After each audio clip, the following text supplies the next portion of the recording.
So welcome to the third discussion of Sophocles, Parmenides and Heidegger. Now, so today we want to understand something of Heidegger's discussion of the first asamon of Sophocles' Antigone.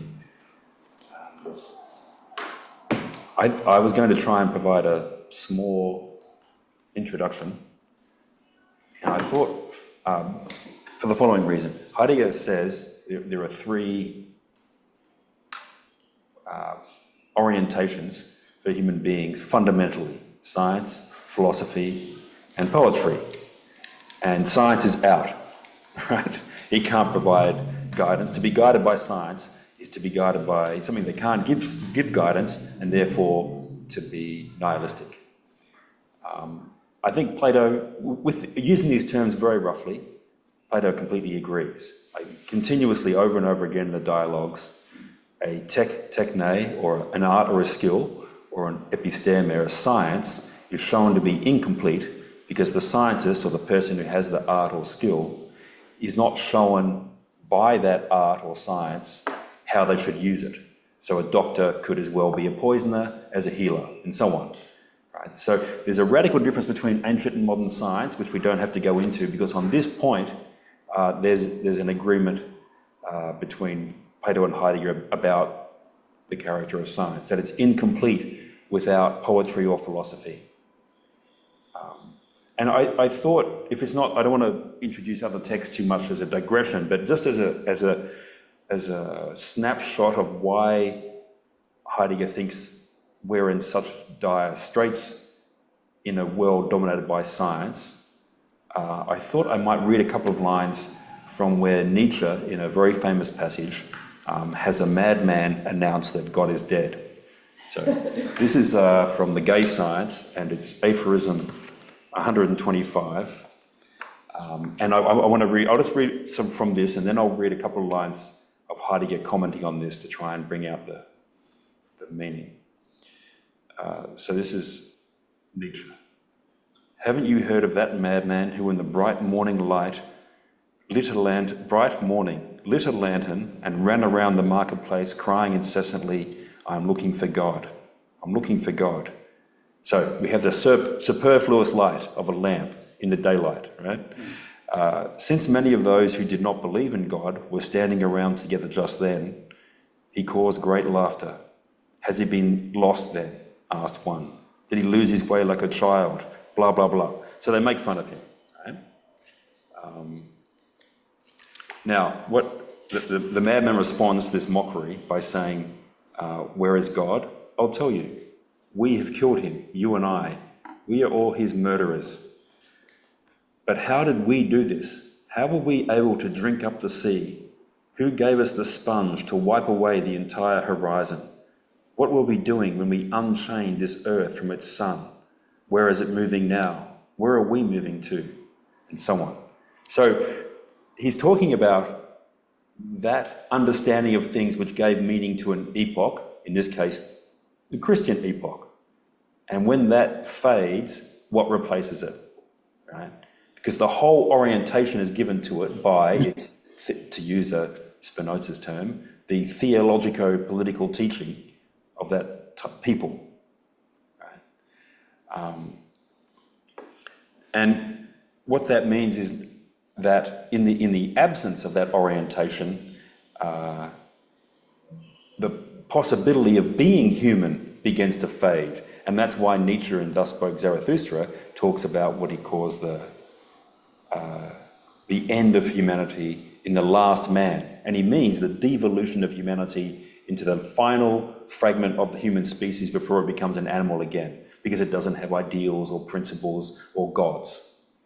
As Nietzsche says, 2,000 years and not one new god, whereas the Greeks had a new one every third week. Now, the madman gets annoyed that no one listens to him and says, the holiest and the mightiest thing the world has ever possessed has bled to death under our knives. Who will wipe this blood from us? With what water could we clean ourselves? What festivals of atonement, what holy games will we have to invent for ourselves? Is the magnitude of this deed not too great for us? Do we not ourselves have to become gods merely to appear worthy of it? There was never a greater deed, and whoever is born after us will on account of this deed belong to a higher history than all history up till now. Now, this is Nietzsche's suggestion. We have two choices. We decline to a subhuman animal condition, or we have to raise the state of humanity by ourselves knowingly inventing our gods, as opposed to having received a teaching which was a poetic fiction, but having received it not knowing that it was a poetic fiction, right? So that's the paradox that you get worked out in his later works like Beyond Good and Evil and Thus Spoke Zarathustra. Now, I just want to read a couple of lines from Heidegger on that aphorism. So this is from an essay called Nietzsche's Word, God is Dead, which begins from an analysis of this aphorism. The essay originally appeared in a collection of essays called Holzwege, which in the Cambridge University Press there's a translation entitled Off the Beaten Track. Okay, and on page 162, Heidegger says, it is clear from the sentence in which God is dead is announced that Nietzsche, in speaking about the death of God, means the Christian God. But it is no less certain, and no less to be kept in mind beforehand, that Nietzsche uses the names God and Christian God to indicate the super-sensory world in general. God is the name for the realm of ideas and the ideal. Since Plato, or more accurately, since the late Greek and the Christian interpretations of the Platonic philosophy, this realm of the supersensory has been considered the true and actually real world. In contrast to it, the sensory world is only the unreal, this worldly world, the changeable and therefore the merely apparent world. The this worldly world is the vale of tears in contrast to the mountain of eternal bliss on the other side. If, as is still the case in Kant, we call the sensory world the physical world in the broadest sense, then the supersensory world is the metaphysical world. Now, that's in Heidegger's own idiom, but they're both in agreement, Nietzsche and Heidegger, that Plato, the tradition, if not Plato, the tradition following Plato, including the Christian and modern interpretations of Plato, i.e. All of theology and all of modern science, not modern science, all of modern ethical thought, puts the end of life outside of the changing world, that is, into another world. That is, it takes us away from our rootedness in the earth, from our autochthony. Right? That is, from the origin of the meaning of this particular people, as having what you could call variously ideas, ideals, values, principles. I can see that for the theological part, but you also mentioned for the modern ethical thought on Plato. How does that play out? Well, say, in this understanding, Kant follows Plato. Kant by saying that the principles of ethics are noumenal. They're the only noumenal thing we have contact with. Everything else is phenomena. So that puts the end of human beings in this separate world, a metaphysical world. Which we can get to in the end of history. Well, we can only approach to a geometrical progression, never actually reach it. Yeah. But that means we're never actually living in the world. We're never at home in the world. So what they're both getting at is, you can put it in two different ways. Human beings are being uprooted by this latest incarnation of Platonism in modern science. Right? They're either being uprooted or we're having, which is the same thing as to say the ideal is being pushed off to another world which we can never actually reach. Right? It's the same. That's the same thing. Right? And the reason why I think both authors can be very powerful is because there is some truth to this. The more we are increasingly, every generation, more and more dominated by modern science, which cannot, in principle, speak about anything of human significance at all. It can tell you many things of importance about ends that you might already have or ends you derive from elsewhere, but it cannot tell you anything in principle about human ends. So that means and if you take that model of knowing as your authority for how you should act, then that means you have nothing to act for. It's inherently nihilistic. I'm putting that very strongly, and I'm happy to be Martin. I can see your... You're muted. I just had a question. I should let you finish, but you're just with the madman with the lantern. Just remind me of Diogenes with the lantern going around the Agora looking for an honest man. Just running this as a sort of earlier version of the madman, because Diogenes sort of rejected all the ideals and laws of Obsidious illusions or something, and he only seemed to be going for physical pleasures and so on, a bit like modern science is portrayed as. I'm just wondering if you see that connection. So there's an earlier version of the death of God was happening in late antiquity, not even that late, with Diogenes. Yeah, I haven't made the connection, and I'm not familiar with the story. So, Okay. yeah. He goes around the Agora. Sorry. Diogenes goes around the Agora with a lantern. Oh, the Diogenes the cynic. Yeah. Yeah. And Yeah. I'm for an honest man. Okay. Well, it could very well have been in the back of Nietzsche's mind, because he knew not Diogenes the cynic, but Diogenes Laertius extremely well, which is the only place that we get all that stuff from about Diogenes. So that could well have been an illusion he's making. Yes. Yeah.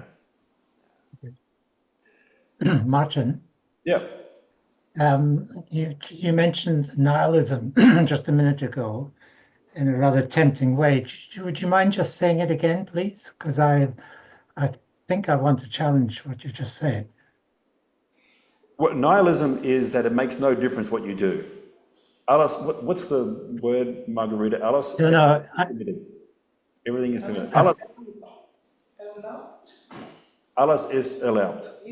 Yeah, everything is permitted. This is Nietzsche's brief summary, right? I appreciate that, but are you saying that this is Heidegger's perspective too? I'm saying that the nihilism that we come to in an age of technology is fundamentally the same, that it makes no difference what you do. There are no standards, there's no ends, there's no principles.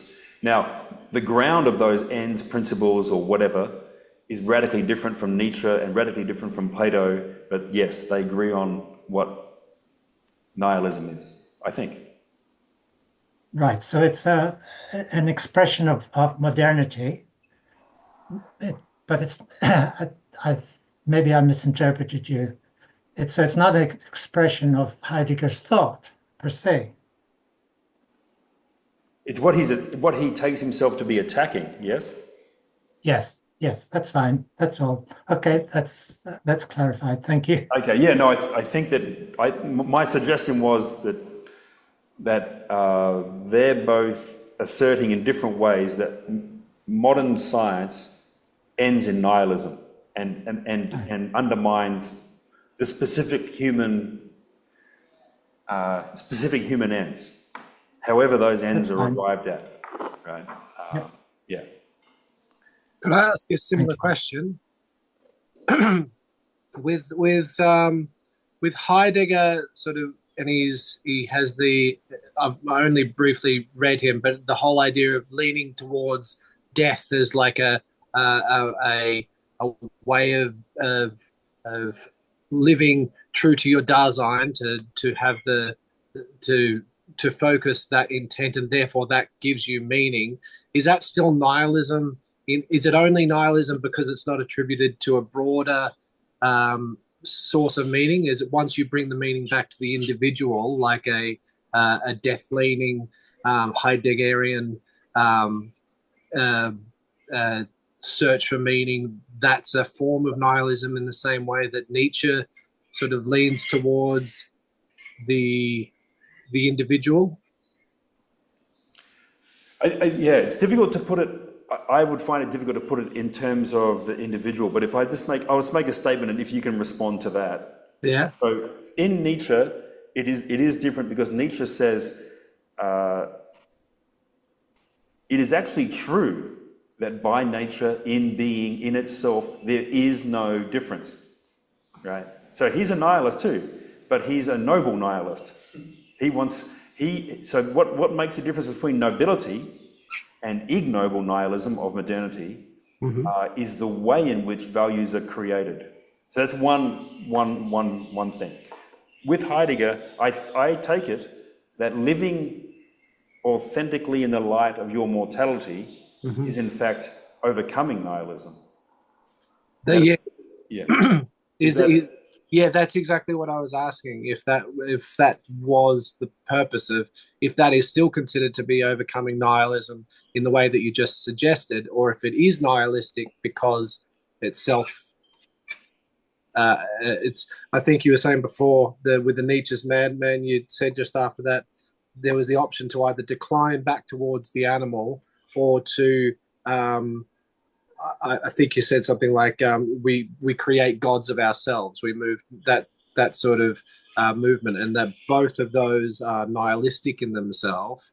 So maybe that's not right. Are they both nihilistic? Because yeah, it's. I mean, I possibly shouldn't have brought in another very complex thinker, but yeah, for Nietzsche, we overcome base nihilism by a noble recognition of the fact that there is no being, only becoming, and we must create principles.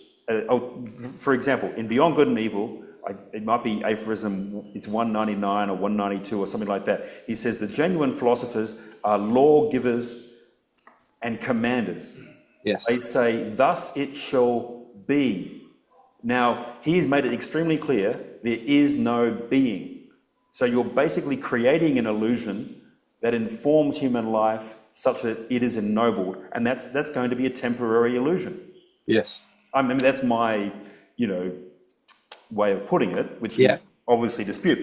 But that's one thing, right? That's the great creators, make values. That's different from Heidegger, so you have two. I'll just make this very simple comment, which is open to question, of course. You have two possible responses to what I've suggested about the problem of modern science, right? One is you can say, well, if the truth is exposed by modern natural science and there's no truth about human ends, then the principles that can guide human beings into noble and beautiful and just ways are fictions. That's Nietzsche. Mm-hmm. The other way is to say that the truth provides even the space within which science itself occurs. And the truth itself is not some atemporal, asocial, alinguistic structure that a science could understand. It's the temporal or historical space within which things that are apparently atemporal, like science and mathematics, can occur. And that's Heidegger. Okay. Yep. I followed that. That's good.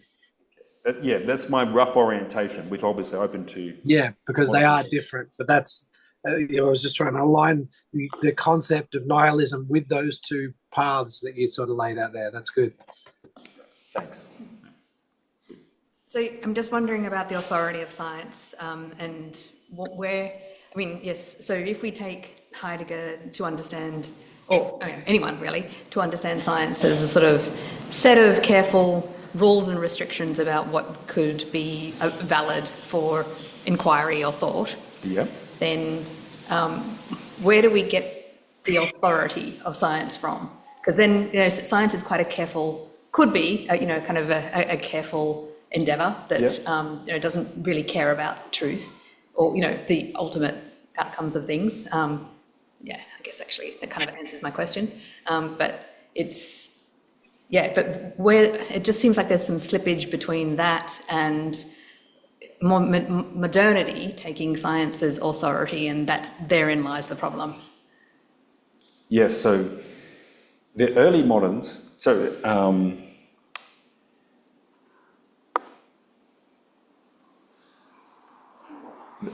early moderns, like Hobbes and Bacon and Descartes, look at the world given to them, which is informed by an intellectual authority that is a mixture of classical philosophies, particularly Aristotle, and Christian theology. Those are the governing principles. From their point of view, that makes the human being, there's two problems. One, it implies that there are principles outside of the law of the land, right?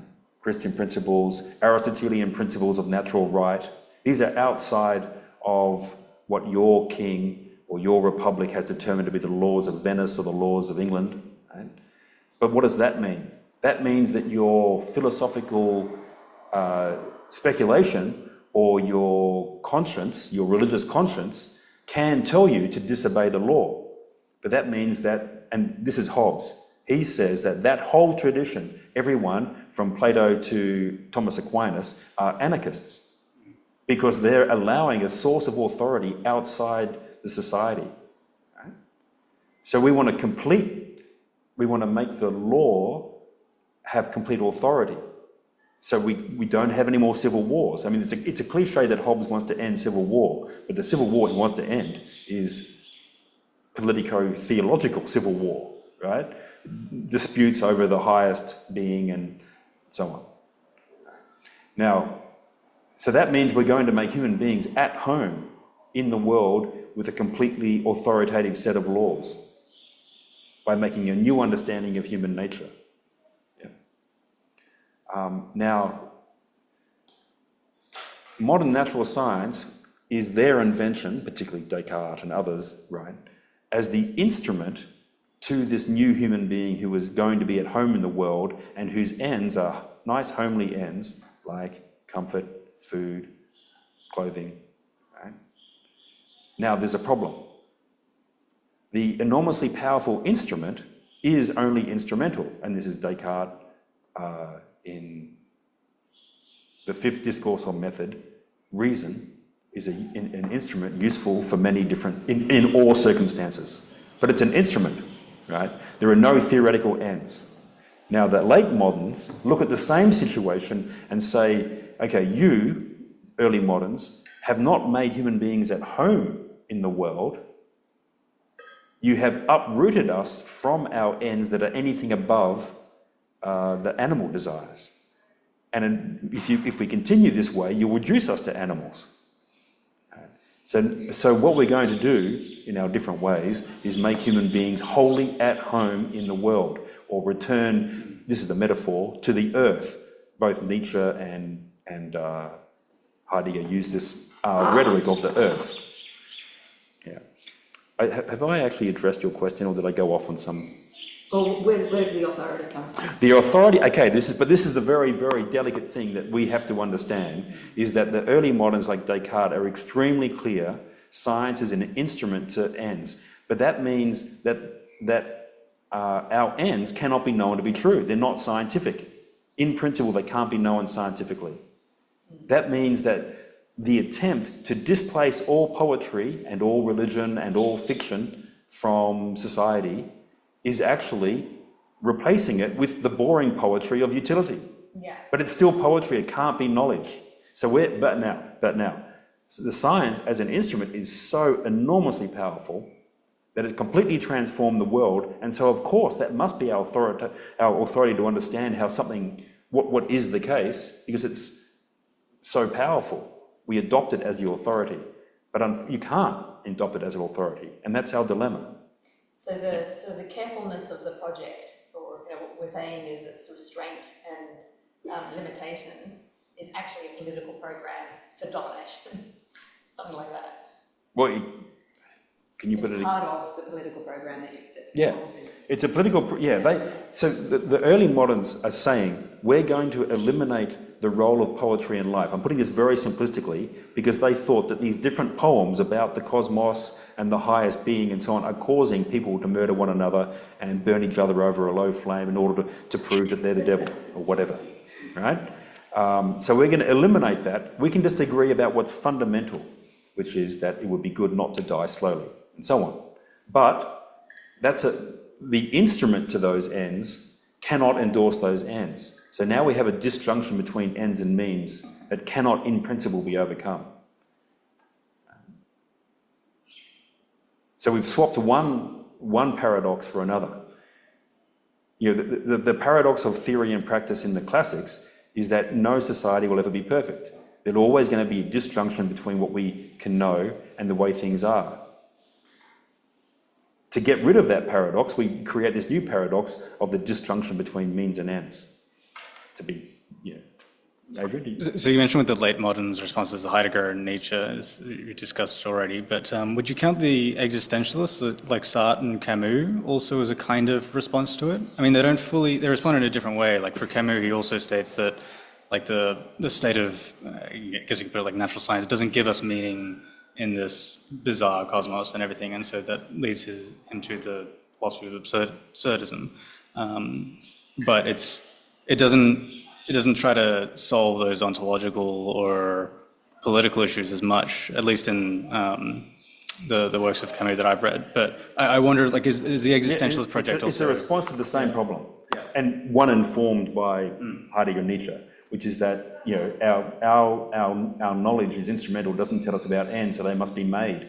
Therefore, what's important is decisiveness and creativity, not knowing, understanding.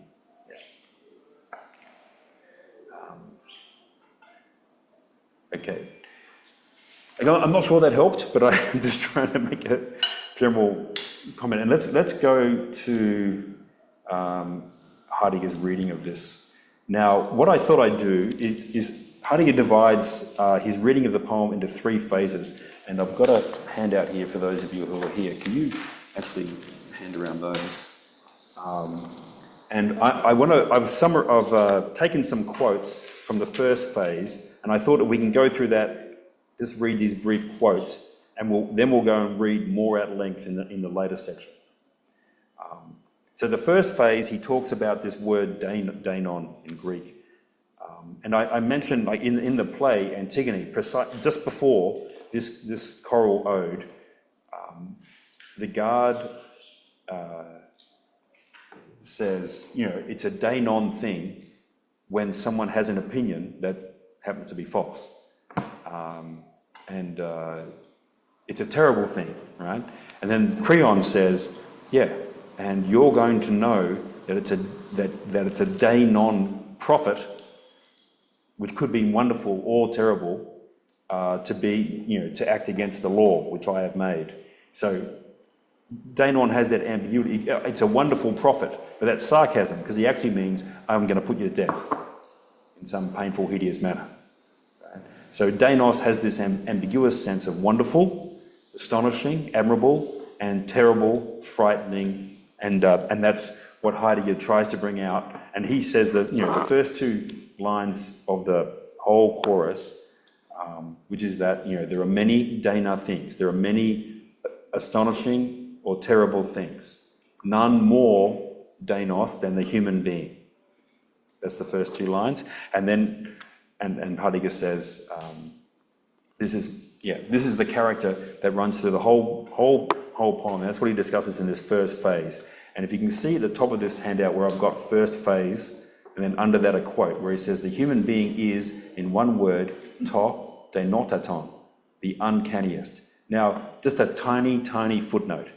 That's not what the poem says. It says there's no being more deinos. It doesn't say that the human being is the most deinos. And the reason why this is important is I'm reading the poem slightly differently from Heidegger, because he is reading it as if the chorus speaks the wisdom of Sophocles, which I think is not... That's not what you're going to do. If you want to understand Sophocles, that's not what you're going to do. right? He's not trying to understand Sophocles. As he says later on, I am going to commit violence against the text. So just as the fundamental human creators of a historical community commit violence against nature in order to found its principles, he is going to commit violence against the text to create his understanding of things. So it's no criticism of him when I say this is not what Sophocles intends. I'm just making a philological footnote for our own purposes, which is that the following. In my own understanding is that the chorus is never ever anyone but the people that sing that song. In this case, so it's a chorus of Theban elders who have just been frightened by Creon into denying that the gods could have any participation in human affairs. But that means that there's nothing more powerful than the human being. But what happens is at 2 points, they're very ambiguously forced to bring up a god, Earth, which could just be earth, as in soil that's turned over for the plough, and death, which could just be death, or it could be Hades. Right? So that's completely ambiguous, and that's against their will. So against their will, they're caused to reflect upon the fact that there might be gods, and so there could be more things that are more Danos than the human being, or as Danos as the human being. So that's why they don't say the most Danos, which he misquotes, right? And also. Sorry, the aircraft put me off. So back to Heidegger. So so he Martin, says the SWAT Martin. team is coming. It's a Heidegger SWAT team. Right? How dare you? This word captures the human being, quote, from the most extreme limits and most abrupt abysses. So a couple of things it doesn't mean to characterize the human being as Dainotatos or Danos. It doesn't mean that the human being is something present at hand, that it has identifiable or intelligible characteristics, or exemplars. Now, this is, I found that interesting because in the quote from the Phaedrus last time, on the first week, and a couple of places in Plato. Did you say Ophelia's last line? Sorry? Did you say Ophelia's last line? No. No? No, sorry. Yeah. So this Plato, like Heidegger, thinks that the fundamental alternative is philosophy and poetry. Now, there's no contact with the whole as whole. I'm just going to put this word in brackets, the whole. Beings as such as a whole, the whole. What we do have are aspects of intelligibility, which he calls the ideas or the forms. All right.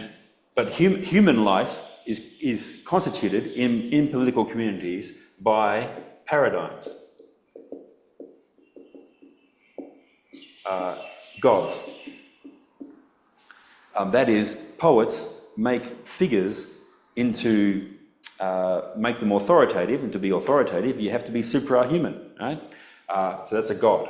And then we have phenomena. For example, if we had a just act, you could have someone's acts, someone's act justly, it's understood within the community as living in the light of a daimon or a god or a law that's endorsed by a god. Now, from the Platonic point of view, those constructions, these things derived from the poets, they themselves are reflections of the principles of human nature, the forms, right? Now, what Heidegger and Nietzsche do is say, well, there's no such thing as forms or ideas. And so then they have just the paradigms and the phenomena. So Nietzsche is saying the paradigms are creations. Right?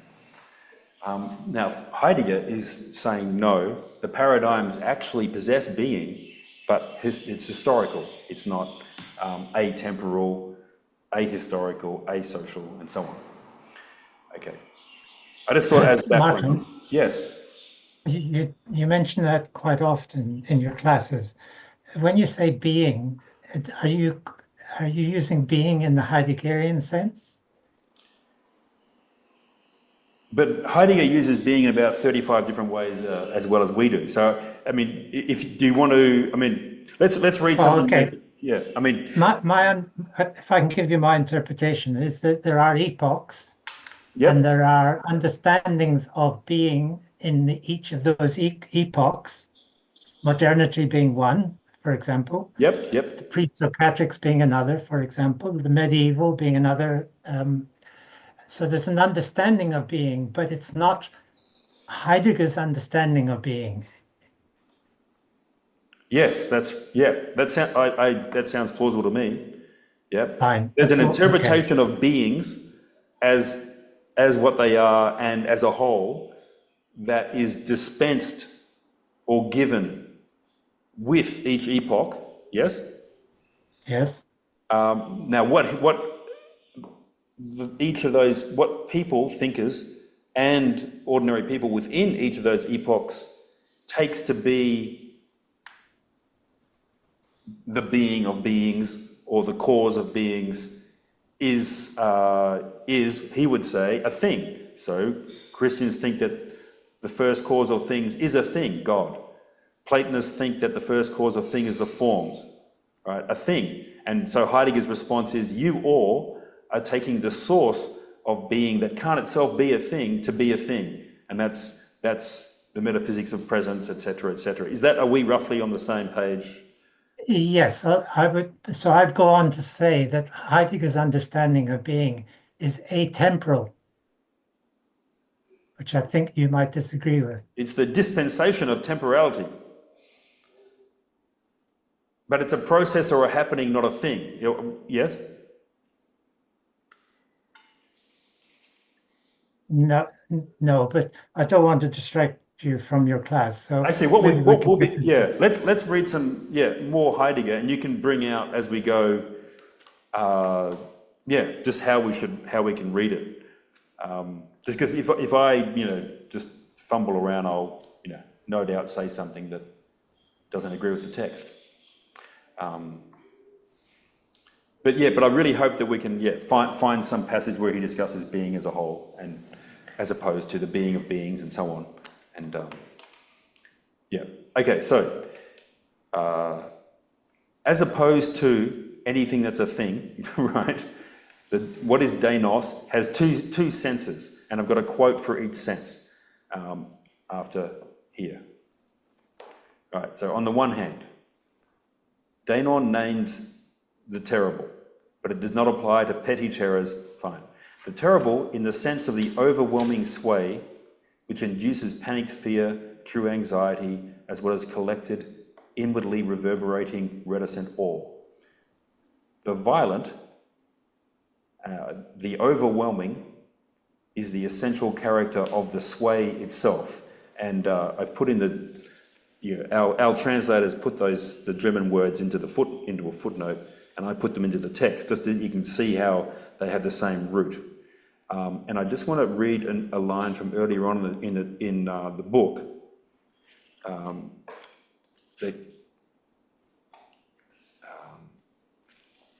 About nature, where he discusses this notion of the sway.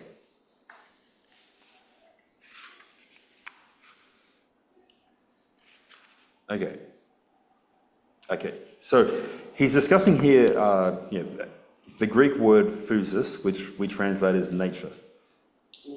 And it's on page 16 of the text, just at the very beginning of the marginal 12 in the German edition. So physis means the emerging sway and the enduring over which it thoroughly holds sway. This emerging, abiding sway includes both becoming, in inverted commas, and being, in inverted commas, in the narrower sense of fixed continuity. Physis, nature, is the event of standing forth, arising from the concealed, and thus enabling the concealed to take its stand for the first time. So I'm going to put this in simple terms, and we can criticize. He is saying that for the Greeks, and he says on the next page, what is as such and as a whole the Greeks call physis? What is as such and as a whole the Greeks call physis or nature? Now that's completely false, right? But it doesn't matter. We're trying to understand what Heidegger is saying first. But what he is saying is that physis has this root in the very simple root, like the emergence of a plant out of the soil and into the light. He is taking that on the highest possible sense of the emergence into intelligibility for an historical people of the meaning of things. And that's a temporal emergence that comes into being, takes its stand for a while, and then fades. So that the meaningfulness of things is temporal. Whether or not the source of it in being itself is temporal, different question. Okay, so if we go back to where we are,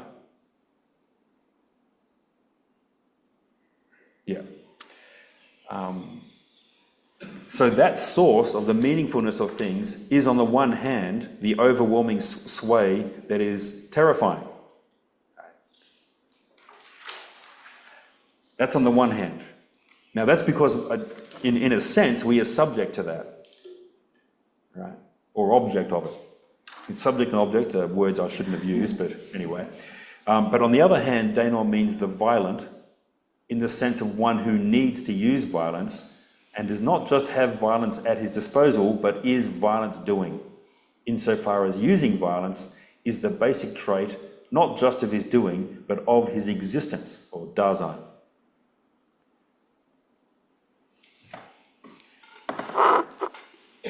Hey, I take it that Heidegger means something a bit more expansive when he uses the term violence than what we would usually think of as violence. He does actually, on that page say, and we're on page 160 of the translation. I'm just going to go down there because he says, I don't just mean the brutality that people normally associate with violence. Of course, that means he does mean that. He means something much more on top of that. Right?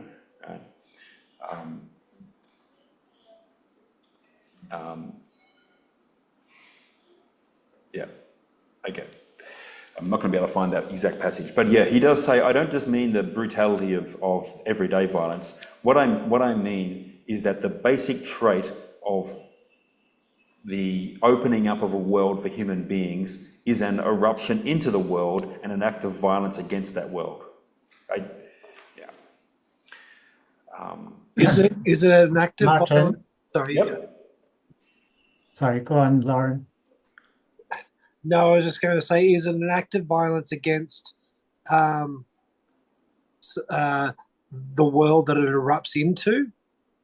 Or is it an act of violence against something broader than what it's birthing? Like you said, it was an eruption into existence. When we bring worlds into existence and it's a violent act, what's it violent against? Is it against... Yeah, I'll pause there. I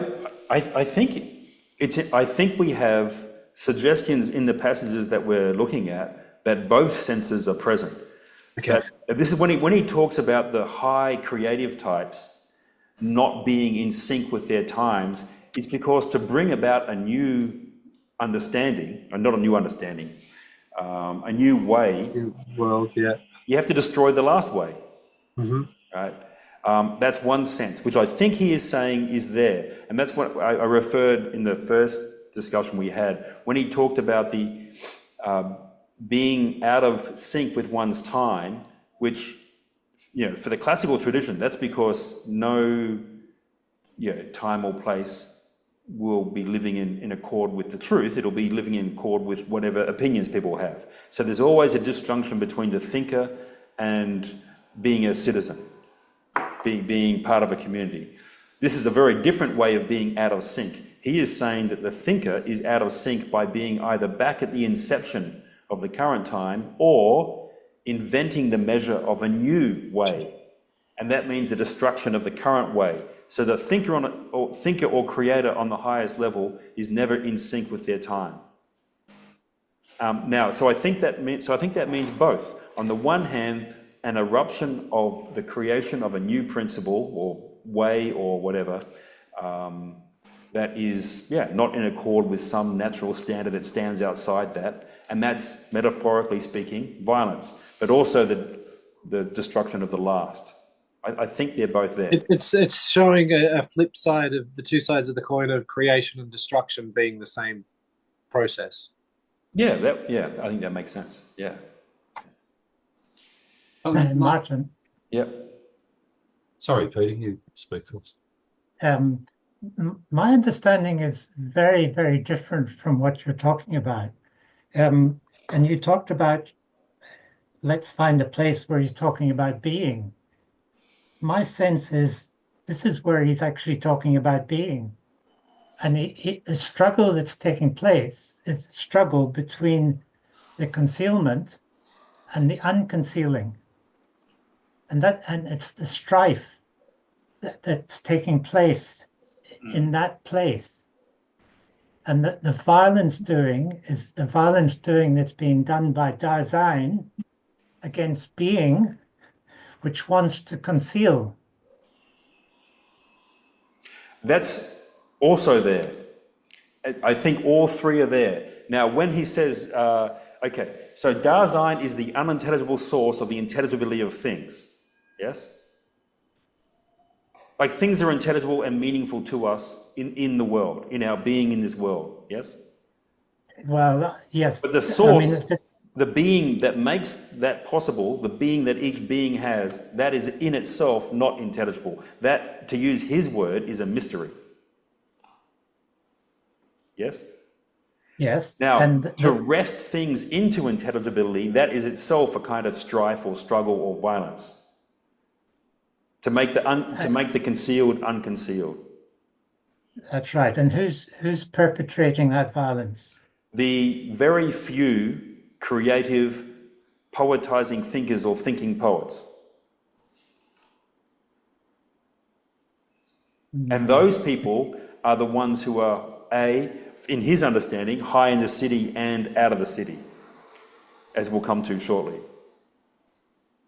Yeah, my understanding is it's more to do with authenticity. If you wanted to use this kind of parallel, it's more to do with authenticity and inauthenticity rather than, a rank as such.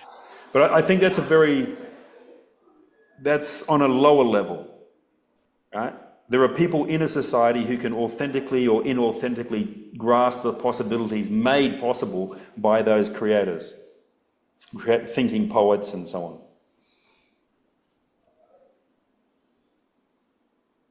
I don't agree, but I don't.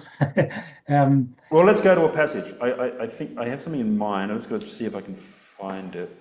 Hang on one second.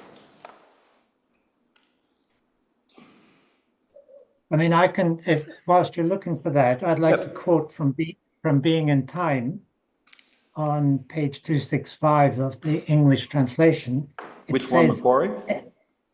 Yes. Thanks. Page 265. Yep. Halfway down the page, entities get snatched out of their hiddenness. So this is a kind of generic statement about being in the world. It's got nothing to do with, poets or, advanced people in the world. But that's radically derivative, right?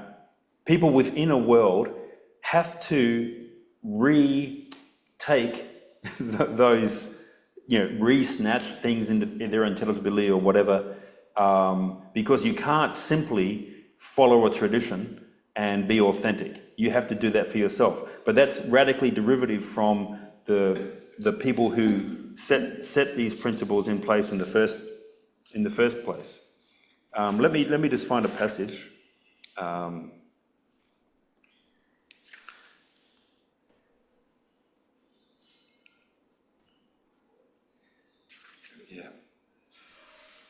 And this will be helpful, partly for us to continue our conversation, but partly for other purposes. I'm aware that you and I are having a conversation. I don't know whether other people in the class are interested. It might be a good idea to check with them. Yeah. I'm I mean, enjoying it. if we read a paragraph or two together, I think we'll come to something helpful. I wanted to find that passage where he says, "What I do not mean is go back to the inception." What this passage could not mean is, about the development of technology and so on.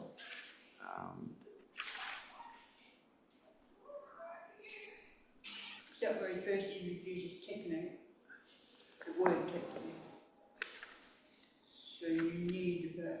Actually, yeah, page 119 in the marginal column, and yeah, thanks, Margaret, and page 165, where am I? Okay, so this is jumping ahead a little bit, where he says, and let's read this paragraph and the next paragraph, and I think that'll help us, just to see a few things, and we can discuss. So he says, at this point, before the transition to the second strophe, so he's discussed the first strophe in terms of human beings, in the strophe, breaking out of their bounds onto the ocean and so on, and then in the second strophe as subjugating animals, and then now we're into the second strophe, and he says, at this point, before the transition to the second strophe and its antistrophe, we must insert a remark in order to ward off a widespread misinterpretation of this entire poem that lies in wait for modern humanity, right? Which is that we'll come. We have already alluded to the fact that this is not a matter of describing and clarifying the domains and behaviour of the human, who is one being among many, because we're trying to get to the source of the meaning of all beings, right? And in particular, the one being for whom the meaning of beings opens up into a world, right? Instead, this poem is a poetic projection of human being on the basis of its extreme possibilities and limits. That is, its extreme possibilities of violently snatching from the hidden, the unhidden. In this way, we've also warded off the other opinion, according to which the ode recounts the development of humanity from a wild huntsman and a traveller by dugout canoe to a builder of cities and person of culture. These are notions from cultural anthropology and the psychology of primitives. They arise from falsely transferring a science of nature that is already untrue in itself to human being. Now, I'm somewhat sympathetic with that last sentence, right? So the science of nature, modern science of nature, was set up to be progressive without the possibility of retrogression, just an ongoing advance. And now it looks back on itself as if that's what it is. And there's very many points at which we can say that's exactly right. We start with fire, and now we have nuclear weapons, vastly expanded, powerful, and so on. We've penetrated to the secret of atoms, and now we can make handheld devices so that people can communicate unimportant things at any time of day around the world, right? And so on and so forth, right? Now, so that modern natural science was set up to be progressive in that sense of increasing power over nature. What is so called now, the success of part of that science, that is the mathematical physics part, means that we now call that the hard science, right? And the soft sciences are the ones about human beings, because we no longer think that they can know the truth. And according to the principles of modern science, we can't, right? So they're not really important. That's why they have a smaller building, right? And that we put the money into the science, engineering, and law and business. Okay, so now, but once we transfer that notion of progress that has definitely occurred in a certain narrow sense in natural science, radically narrowly conceived, if you transfer that to the human era, then you tend to think, communities all have should be understood under a paradigm of progress. So they originally have a primitive state, and then eventually they have iPhones, and now they're fully developed, right? That's why we talk about, what do we say, underdeveloped? We used to just say primitive because we were brutal, and now we say underdeveloped and developed, or something like that, right? Right. Now, I'm sympathetic with him saying, well, that's a false application of a paradigm from modern natural science to human communities. I think that's a powerful remark, right? Now, sorry. It doesn't seem to have much to do with the ode either. With the ode, that's not progression in the ode. I mean, it's not a progression. Well, okay, so the ode could be understood, and it has been understood to mean that human beings are admirable, they're Deinos and admirable, because they overcome physical nature by inventing ships, and they harvest animals and so on. And eventually they found cities. So that's development, right? It's a technological development. And I agree that that's not a great picture of either the ode or human societies. Now, he then says the opposite is true, and he's going to characterize that. And we're going to read that because it's very important, but a small interpolation. So for Plato and Aristotle and the rest of the tradition, a lot of them, it's neither one of these. It's neither that the beginnings are simply primitive and technological development is best. That's definitely out. If just read chapter 7 of book 2 of the Politics, and everywhere else, that's out. On the other hand, it's not the case that the opposite is true, that the beginnings in the poet maker in Homer is the highest, and that we decline from that point. It's neither of those. Things get better or worse depending upon how close we approach the principles of things. Right. I just want to mention that as a contrast. So neither progress nor the opposite of progress. So let's read the opposite of progress. The inception. Sorry, just before you go on, what is Plato angling for if it's neither of those two? There's no inevitable movement either way. He's not angling for anything in particular. I'm not quite sure how to interpret that question, because I've mentioned this problem of theory and practice for Plato, right? So what the philosopher is seeking is not the same thing as what a statesman is seeking. Now, statesmen have to philosophize, that is, they have to think to some degree, right? And all political communities will better or worse, will be more or less just, more or less generous, more or less courageous, and so on. More or less. And so sometimes you may have an excellent society and then a rubbish society, and there are cycles. Aristotle and Plato, when they want to talk about, what we would, they don't talk about history in our sense, but when they want to talk about what we would call history, it's always cyclical. Things get better and things get worse. But they're in search of the principles by which to judge that better or worse. And we're reading Heidegger, who denies that there are such external principles. Yep. Such external what? External principles to the historical society. Yeah. Now, if you're saying that, then you have to say, I think, that the beginning is the high point, right? Because that's the making of the original. I'm using the word principle, and he's going to use something else. So let's read him and we'll see where we're going. The inception is what is most uncanny and mightiest. Or, as Smith's Trips used to say, the original and the best. What follows is not a development, but flattening down as mere widening out.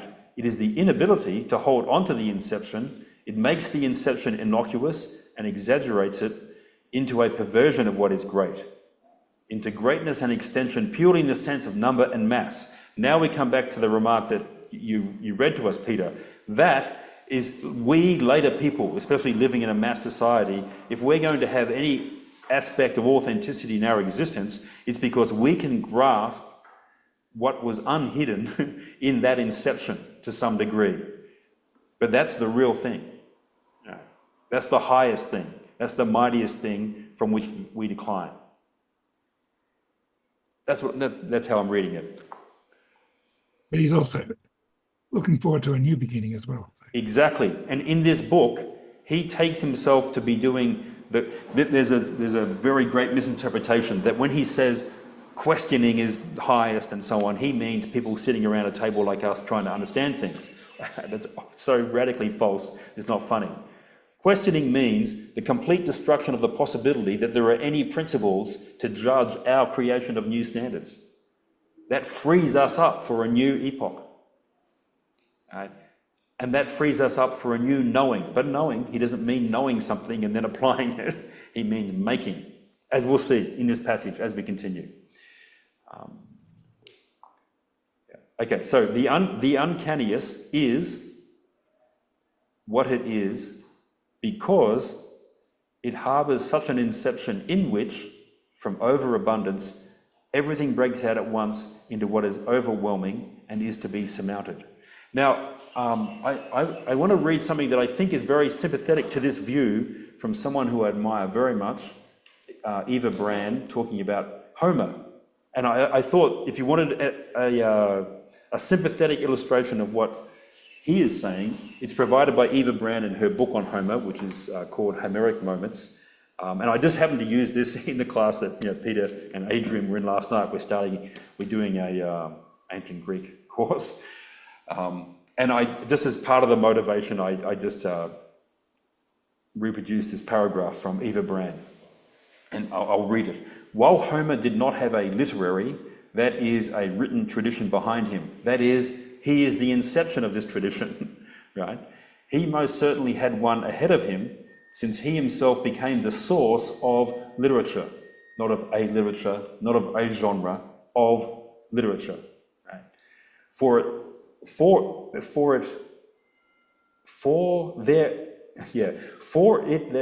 I'm not sure which word I've got wrong.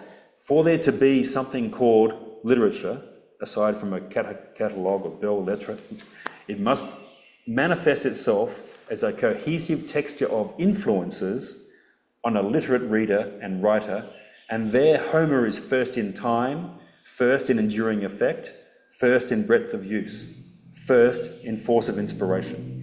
So she is one person among many who say, for example, there's a guy called, forget his name, Richard Caravaggio is a Renaissance artist, but Richard C. something, who recently in a book said, if anyone, the idea of progress, whenever it becomes persuasive, you can immediately dismiss by thinking of Homer, because Homer's the first and the best, right? So now, these various different people who are, very erudite, intelligent, and in Eva Brand's case, a very philosophical author herself, all say that there is this moment where a poet brought together a world within which a lot of the rest of us have lived since, and it spawned all these various traditions. And literature as a force, you wouldn't say is growing, right, in contemporary society. Are people reading more books, or are they sending more tweets? Right?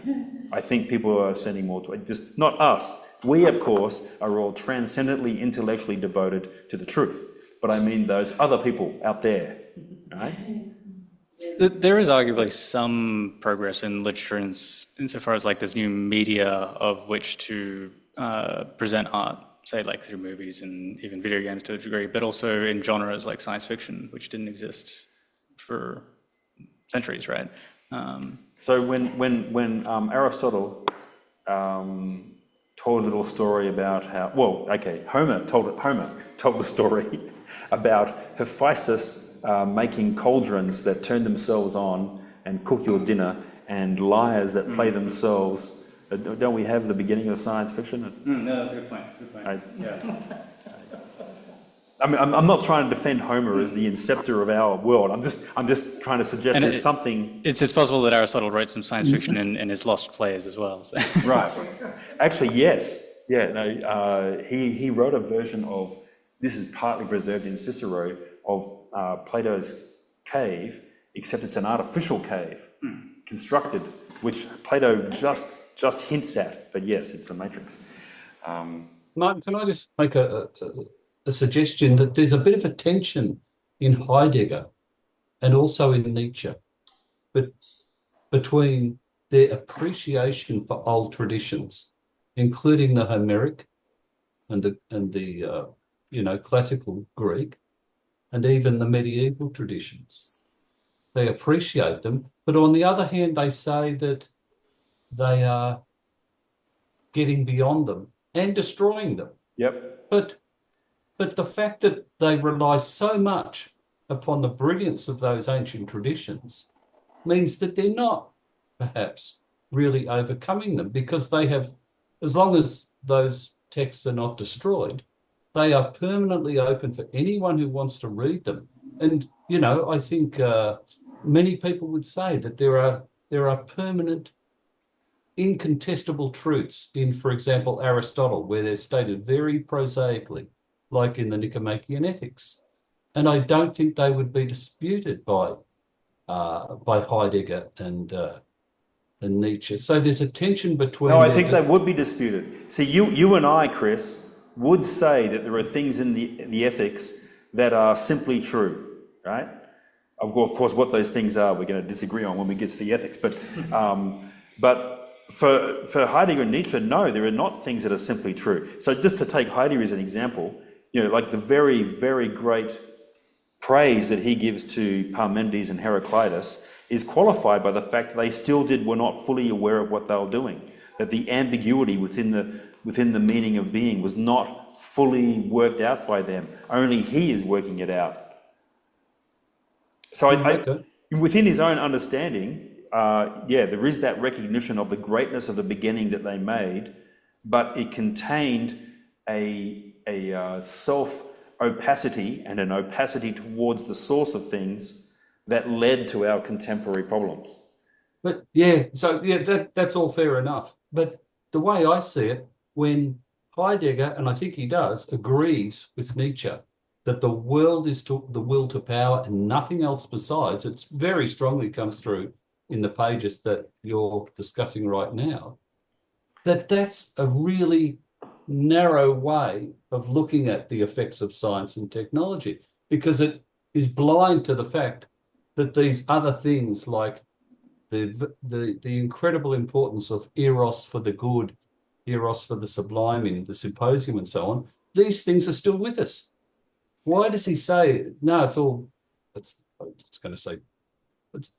these are still abiding things and they're open to everybody? Maybe, but you would have to say that. So, I guess, I'm probably more in agreement with you about, say, the worth of Plato's Symposium, right? But it has absolutely no effective force in contemporary society, which is dominated by technology and is in rapid decline. And we are getting to a point where the technological control of human thought is almost total. And that will be the end of humanity. And that will be the end of those books that you and I care about and so on. And that's why I think there's some force and point to reading Heidegger and Nietzsche, because they are directly dealing with that problem. And also I find it persuasive that our two-step argument. First step, our only intellectual authority is science. Everything else is withering away. That's why I gave you the example of the book, to try and choose a non-controversial topic, the book unmasking the attempt to get people to have good posture. Like, this is something that's obviously good for you, right?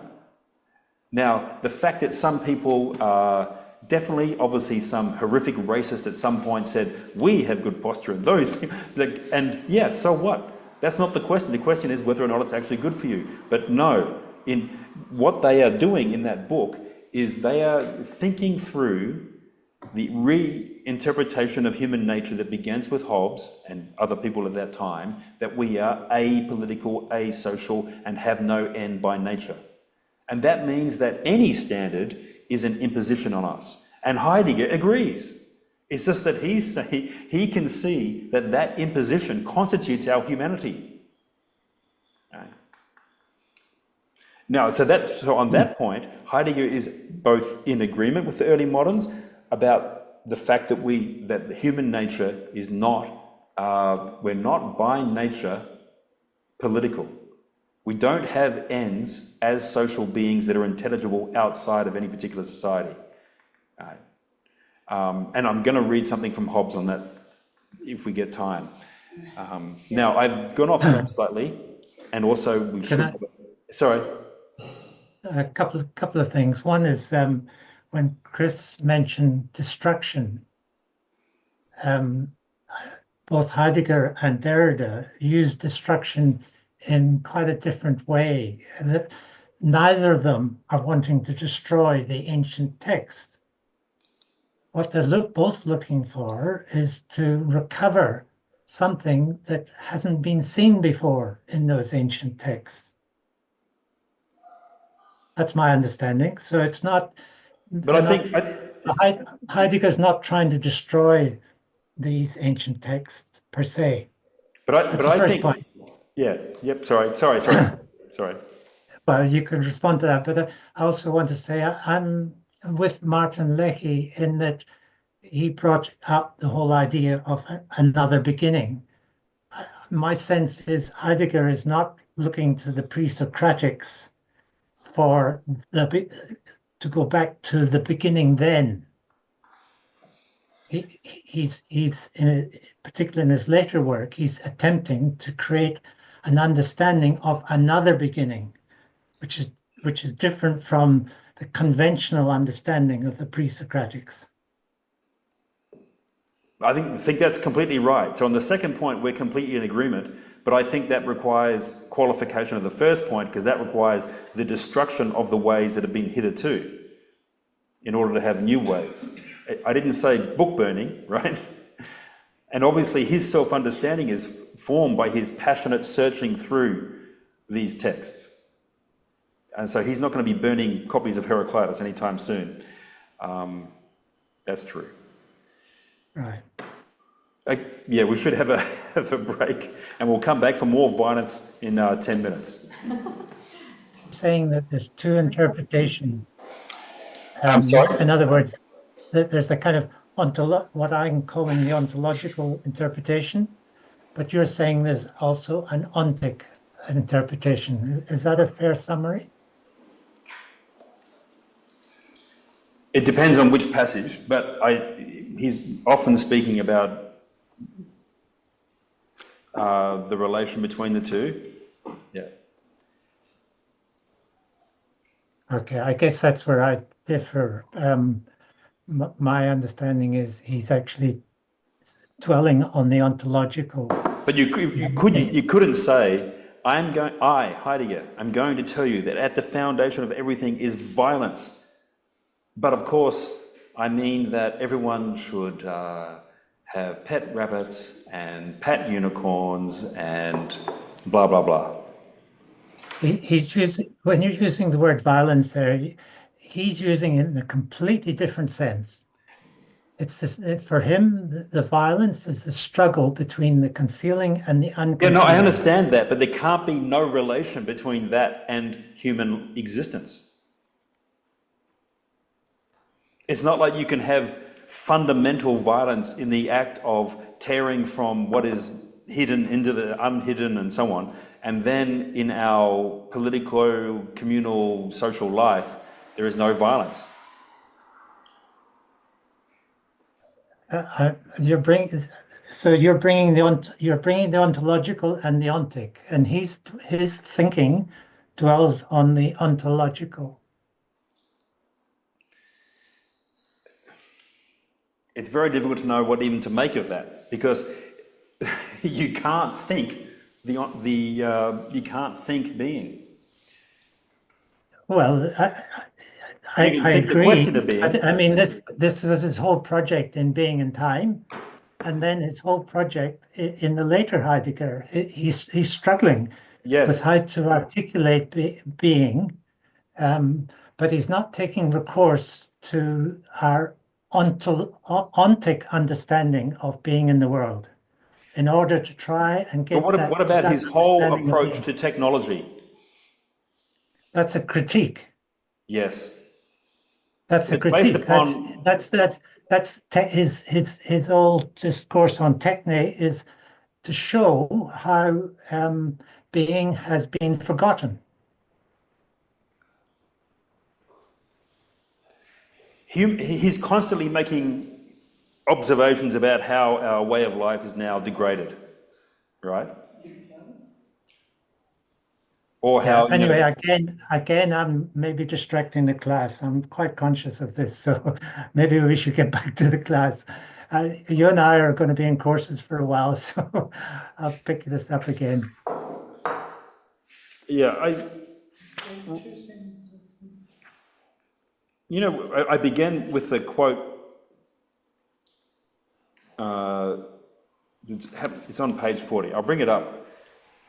And this will allow me to say, this is why I think that we're speaking on all levels at once and sometimes on one level and blah, blah, blah. And if I can just find it here. And, oh no, I didn't include it in the PDF.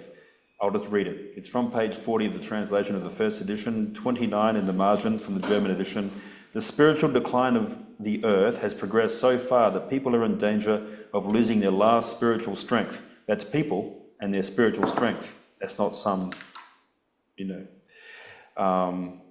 this simple observation has nothing to do with cultural pessimism, nor with any optimism either, of course, for the darkening of the world, the fight of the gods, the destruction of the earth, the reduction of human beings to a mass, the hatred and mistrust of everything creative and free. And as he says later, what Geist is rank order.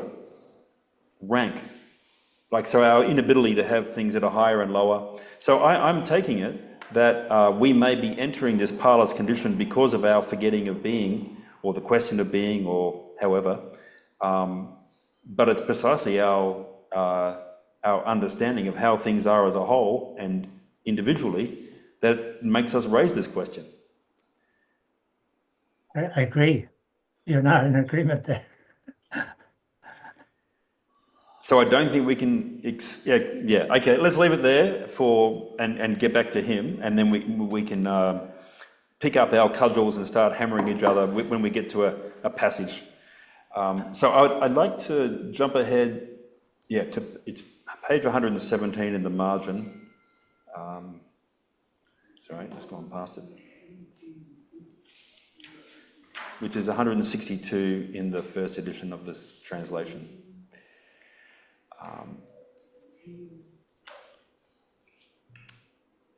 Okay, so he talked about, he emphasized quite properly three really significant phrases that occur in the chorus.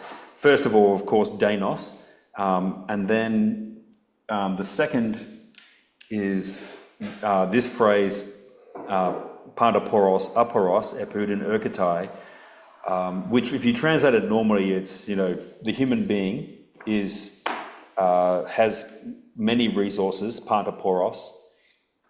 Without resources, epoudin erkatai, goes to nothing, but the next two words are top melon in regards to what is going to happen, in regards to the future. So that qualifies the erkatai. Now he's teaching something different. He wants to make something different out of that, and he excludes that, which grammatically that's impossible. But philosophically, he's making a different point. So he says, I'm going to quote. Sorry. Where are we? We are on page 162 of that translation, and we're about 5 lines down. So he translates these Greek words as everywhere trying out, underway. Now, that's an unusual translation of pandaporos, but it makes sense because the root of poros is to make a way. So if you want to say being underway, fine. And also, it's related to a word peidro, which is to test something. So that's not insane. So everywhere trying out, underway. That's pantaporos. Then untried. That's aporos, untested. With no way out, he comes to nothing. So he is saying that these words are put together, and we don't know how they're put together apart from the fact they're placed next to each other in the manuscripts, and most editors will put a colon after pantoporos as if aporos applies to a completely different clause, and he's saying, no, let's understand them together, which I think is a perfectly legitimate thing to do. So he understands this as untried with no way out, he comes to nothing. So we are simultaneously both underway and tested in every way, and untried and coming to nothing. He does put a semicolon in. Where? In the English.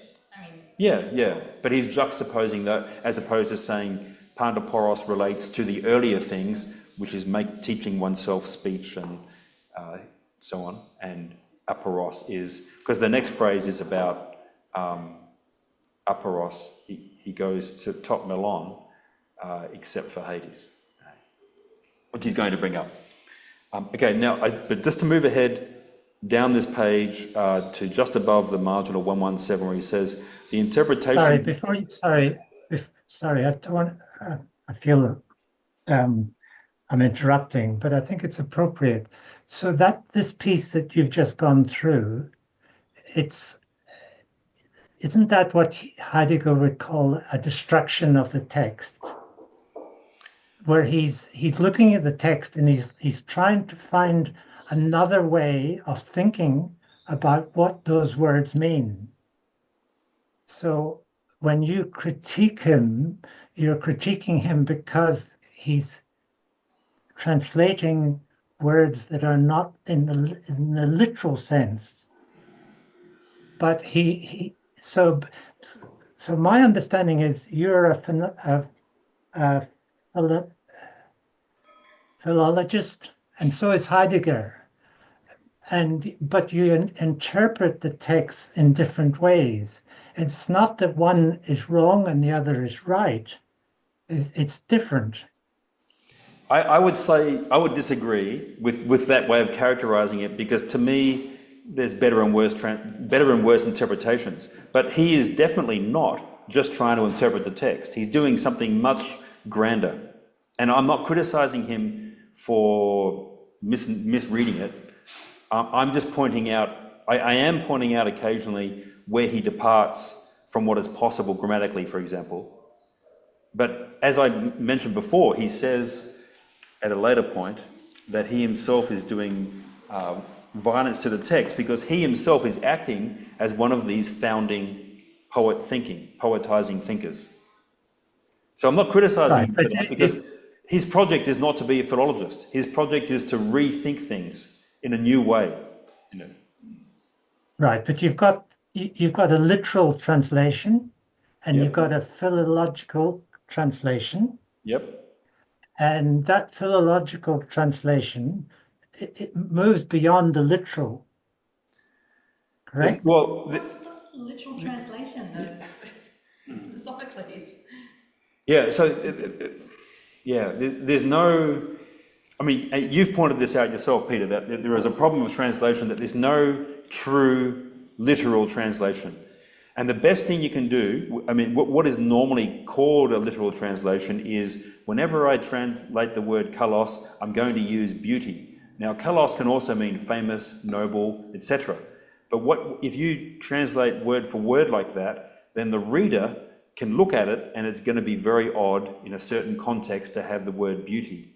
But you can learn what Sophocles is trying to do from that context. So the literal translation, which is awkward and inadequate and non-poetic, can allow you to see how words are being used differently. And you end up using this token in a way that's not particularly English. But there's no exact literal translation. That's impossible. So translations are, this is why translation is wonderful, but it's always second to learning the language. But Heidegger is he's not concerned to figure out exactly what Sophocles is doing. He's doing something new. So and when you say hang on, because I think this is really important. So when you're saying he's not trying to find out what Sophocles is meaning, that's along the lines of authorial intentionality. Is that correct? Yes, but that's going to tie us into another enormous long argument. Well, Page 173, he says, for this, the interpretation, the authentic interpretation must show what does not stand there in the words and which is nevertheless said.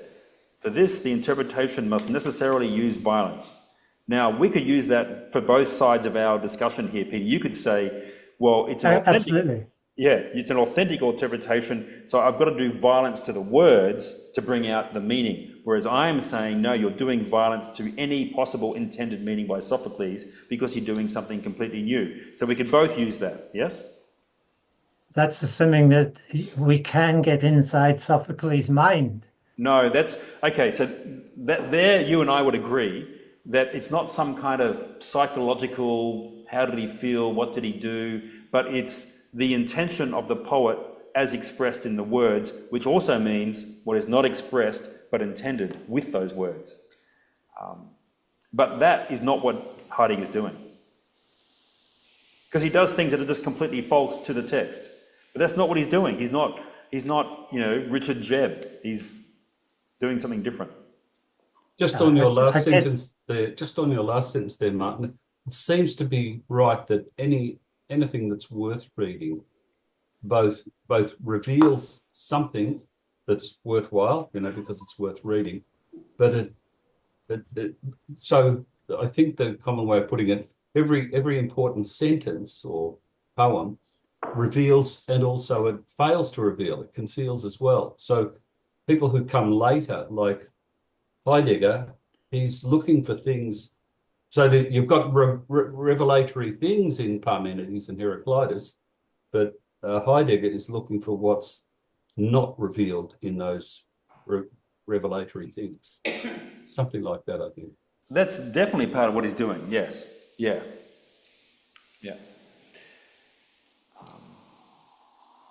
Now, Thank you. So there's a third phrase. We will definitely continue, Peter. There's a third phrase here, and it's another very striking phrase that he picks out. This is the last paragraph on page 162, beginning with and 117 in the marginal pagination. The interpretation is completed in the third prominent phrase, verse 370, hupsipolis apolis. So hupsipolis. Now, Sophocles invented this word out of two very readily intelligible words so we can understand it, but it's his invention. Right? It could mean high in the city. Hupsis is high, polis is city, political community. Right? Or it could mean the polis is hupsis, the polis is high. Yeah, and people argue about that. Could mean both, could mean something else. Apolis, that's easier, alpha privative plus polis, without a city. And again, they're just put next to each other. Editors interpret them variously, what they should go with, what words they should go with. But let's see what Heidegger will suggest about this phrase. So we find that this phrase is constructed in the same way as pantoporos aporos, and is even situated in the middle of the antistrophe in the same way as the earlier pantoporos aporos. Yet what it says points us toward another dimension of beings. Not poros, that is not making away or being tested, but polis is named. Not all the routes into the domains of beings are named, but the ground and place of human existence or Dasein itself, the spot where all these routes cross, the polis. One translates polis as state and city-state. This does not capture the entire sense. This is why, I frequently translate polis as city, but it's not, and sometimes I say political community because that's a bit more full. Again, inadequate, but, and Heidegger takes it in a different direction. Rather, polis is the name for the site, and you can see sterte, it looks a bit like start. The here, within which, and as which, being here. Now, is that just Dasein with a dash to separate the being and the here? I'm not sure. I don't have the text with me. Could be. Within which and as which being here is historically. So the polis is the site of history. Okay? So the human community, political community in the older sense, but is historical. Okay? This is why Heidegger is the spirit animal of architects and urban planners. And a very interesting misinterpretation of Heidegger has become highly influential in architecture departments. Yes, really? It's very, very funny. I've been in a couple of Heidegger classes where there were people who are studying architecture and they're completely misunderstanding what he's saying about space and building and home, and it's very funny. Okay. To this site of history, that is, to the polis, to the site of history, belong the gods, the temples, the priests, the celebrations, the games, the poets, the thinkers, the ruler, the council of elders, the assembly of the people, the armed forces, and the ships. All of this does not first belong to the polis, is not first political, because it enters into a relation. Now, I'm not sure what the it is. Is that the city, the polis? Because the polis enters into a relation with a statesman and a general and with the affairs of state. Instead, what we have named all those elements, I assume, are political. What we have named is political, that is, at the site of history, insofar as, for example, the poets are only poets, but then are actually poets. Now, this I think is difficult, and maybe Margarita could help us here with the German, but the way I read this, where he says he has his list of things, insofar as, for example, the poets are only poets, then they are actually poets, that means they must already belong to the site of history or the city. They're not separate and then set up in a relation to the city. It's only as an opening up of the history of this people that they can be these things. That's the way I'm reading that. I'm happy to hear alternatives. Yeah, that's right. Okay, okay. So he goes through each of those ways that people can be part of the polis, and I'm going to skip down to where he says, then they are actually this and that. He says are, but this says to be rulers, poets, priests, and so on. Are, but this says use violence as violence doers, and become those who rise high in historical being as creators, as doers. Rising high in the sight of history. Now, that's obviously an allusion to hypsipolis, rising high in the polis, right?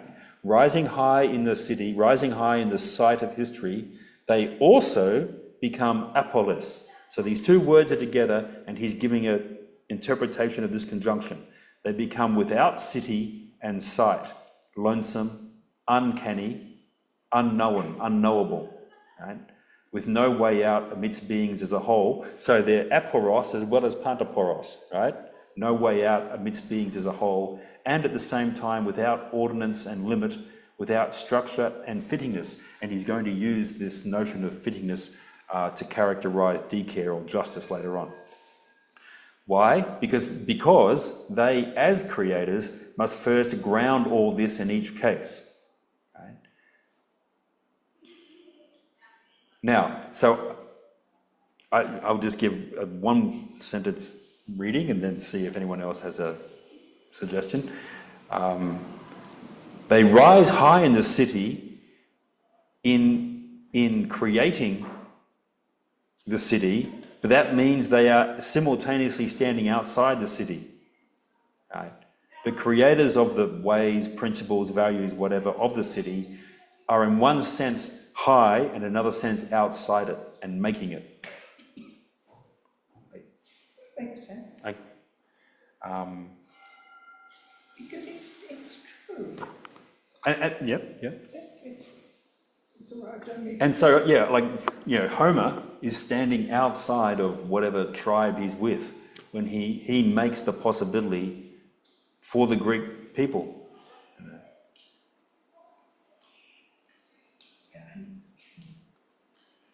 I mean, I have a problem to understand why Homer is regarded first, when obviously there is a huge tradition of all these stories that have been told over and over again. Yeah. You know, But he brought together those stories in such a powerful way that all of those are forgotten. It's not an accident that we have Homer and we don't have the other epic cycles and so on.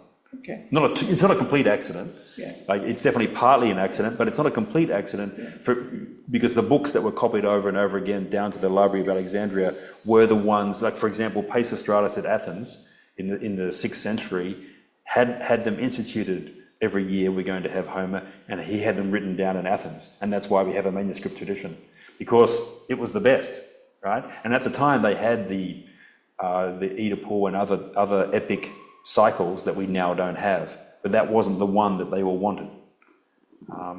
People can want the wrong thing, but it's not a total accident that was the most powerful one and that's the one we still have. Yes. Well, you know, we don't know how things get destroyed, why something. It's all a bit nebulous, and that's why I don't like this categorical statement, he was the first. Well, he definitely wasn't the first poet. I mean, there's this, rich, complex oral tradition. Yeah, absolutely.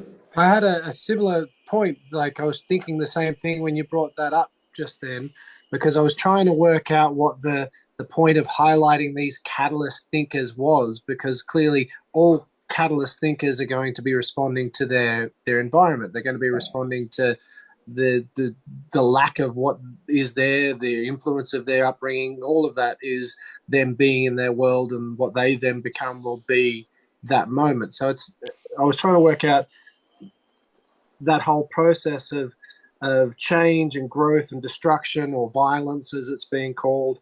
It was the point of highlighting individuals, the point of highlighting that process of change, of destruction and chaos, even though it's always a bit of an ebb and flow. Like, you'll have these thinkers that come, and they're always, it's not like, as you were pointing out in the room quite rightly, they're never just these actual definitive number one starting points. It's a subjective boundary that's reflecting something that, if you step back from it, you can see that movement. You can see the movement of destruction, of change and violence, as he says, and it can be reflected in these individuals, but it's something that exists across generations, across epochs. And you have, like you're saying, literature, like it still exists today, but you couldn't tie it to that, but you can see the process via those individuals. Is that the point of sort of explicating those individuals as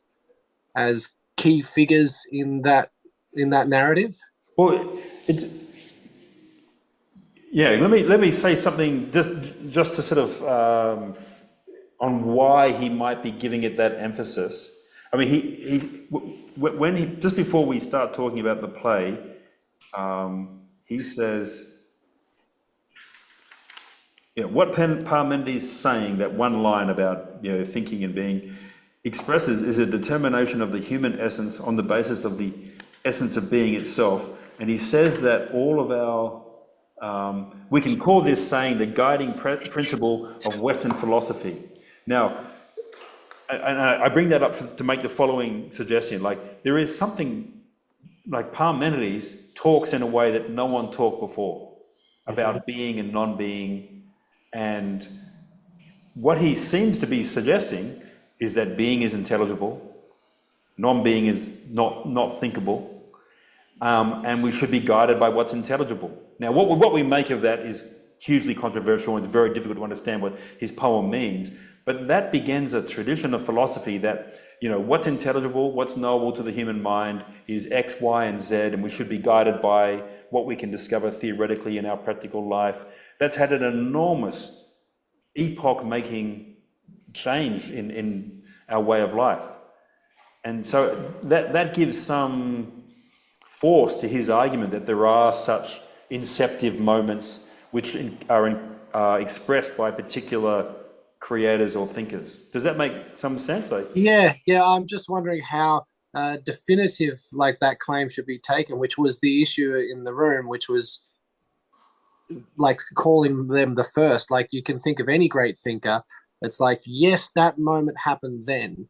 And yes, that thought came from that person in that environment. Yeah. But there was so many influences that all led to that are a part of who that person is. Yeah. That it's just the benefit of, as I said, explicating an individual. In part, it's definitely true. Like what you're saying is that, yes, that's where it was. No one else thought that way prior to that. So it's definitely a valid way of describing it. But I'm sort of like trying to get the metaphysics of it, step back, go, what is this shape that he's trying to describe? What is this broader paintbrush that he's trying to highlight by saying, these individuals are where it's happening. These creative individuals that are standing outside of their world, or they're out of phase with it. It's like, yes, it's in them, but it's also a reflection of everything else. And from what I know of Heidegger,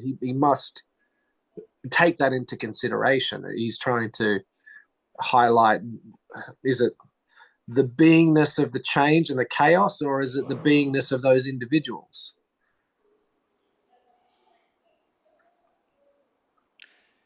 I think it's a broader picture than just those individuals. And I was just trying to, as I said, get the broader metaphysics out. Like, what is the broader brushstroke that he's trying to offer there? I don't know how clear the question was, but I think that just what you were saying in the room, that making it about individuals, even though that's what he's saying, is not actually what he's saying. That, like with every other discussion that you're having here tonight, that there's this subtext that's happening at the same time. Is that fair to say? Aren't we? I mean, I think it's simpler though, isn't it? I mean, we're not talking about Homer the individual as Heidegger might be, the accidental, catalyst, as you say, of poetry, but we're talking about him as poetry, the poet. Yes, poet exactly. Yeah, who is the start of the thing that is poetry, which creates the gods, who rule the city, and plays that role in the city. But do those things, like if we refer to it as poetry rather than an individual? The poet. Well, to use Homer as an example, Herodotus, who was writing a couple of centuries after Homer, has this comment in the histories where he says, historiae, which means inquirer, not history in our sense, but he says, Homer and Hesiod set down the gods for the Greeks, their attributes, names, and capabilities. And by saying that, he is saying they invented the gods that informed the entire Greek way of life. So there are other poets, and he knew of them. He knew of lots of other poets, but they weren't as important. They didn't impose their view in one way or another upon the whole people, which Homer did. Yeah. Just the sheer force of what people loved in his poetry. Yeah, and that's undeniable. That's like we can make a point of Homer as the individual, or Homer as the works of Homer. Yeah. But that's not specifically what either ourselves or Heidegger are talking about. We're not talking about individuals. We're talking about this, violent process that is threaded throughout time. We can use the metaphor of literature, which is what you've been doing. Yeah. Or we could be talking about, other aspects of human nature, which I think Heidegger's doing. But yeah, I think we're on the same page. I could be completely off, but that's okay. Let me try and find page 166 of this translation. Uh-huh. So page 119 in the margins, near the top. So that's, yeah. And he's talking about this inception of meaning, let's say. And we read just prior to this about how it's not a story of progress, rather the inception is the important thing. So he says in this paragraph, the inexplicability of this inception is no defect, no failure of our knowledge of history, which you could raise. Like, there's a great argument about is Homer one poet or two poets? and extremely erudite people think there's two poets, and other people think there's no such person as Homer, and so on and so forth. Instead, the genuineness and greatness of historical knowing lie in understanding the character of this inception as a mystery. Knowing a primal history is not ferreting out the primitive and collecting bones.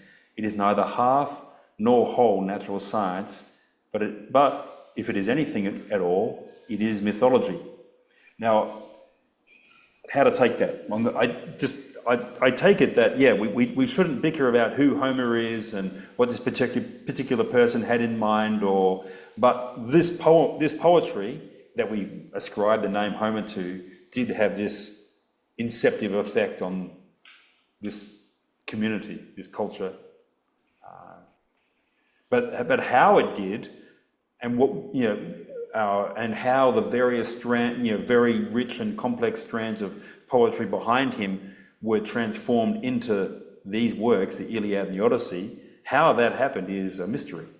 There's no rational dissection that we can do. There's a bit later as well that I think clarifies how he views it. It's just in 131 in the margin, or a little bit further down. He says... 131? Yeah, in the margin. Yep. Language is the primal poetry in which a people poeticizes being. In turn, the great poetry by which a people steps into history begins the formation of its language.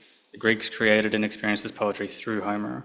Yes. Language is manifest to their design as a breakaway into being, as the formation that opens beings up.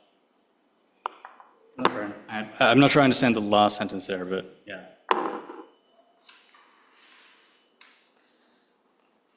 And it comes up earlier in this chapter too, where he's doing this sort of inversion about it's in his discussion about seeming, but also with being and becoming, and that it's something that not that the human experiences, or say like with Noé in a discussion of that as well, but it's rather that it is taking the human being, or it's like the human being is within that. I'm not sure if that's clear, but. So it's similar to how he's saying like the Greeks were experiencing this poetry through Homer. Yeah. I feel like that's a sort of callback to how he's talking about being in terms of, it's with being and thinking as well, his discussion of that. Yeah. So that's on page 183 of the first edition. And it's the second line from the top. So language is the primal poetry. Elsewhere he said that language is the house of being. In this book, he said, in language, things first come to be and are, right? So it's the poetic founding of the meaning of things through language. So language is the primal poetry, the basic making things what they are, or making accessible things what they are, in which a people poetizes being. In turn, the great poetry by which a people steps into history begins the formation of its language.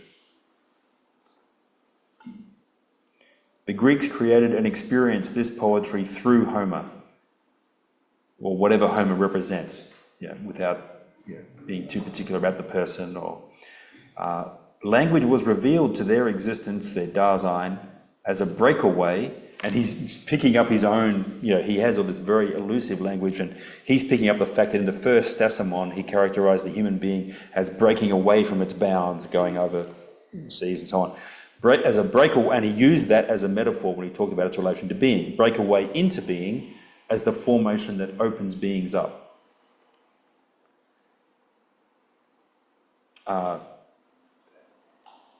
Now, these are pages that I actually want to discuss on Thursday, because that's when he's getting back to Parmenides. If we go back to 167 in the first edition, which is 120 in the margins. Oh, it's 9 o'clock. Yeah. Tell us what we have to do next time. Okay, so next time, there are things in his reading of the Ode that we haven't discussed, but so I'd be happy if someone wants to bring something out that we haven't brought out. But on the first handout, I've got some page numbers where he discusses Parmenides. So pages 144 to 154 and 176 to 186.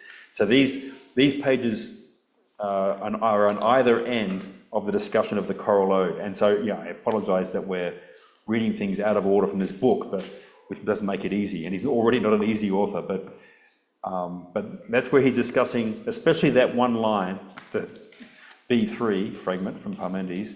So if you can, yeah, if you have a chance to read some of that, if not, we will read some more together, and I'll try not, and I will not introduce other complicated thinkers beforehand. We will just go directly to some of those passages on Thursday. So thank you for those contributions. And It's amazing.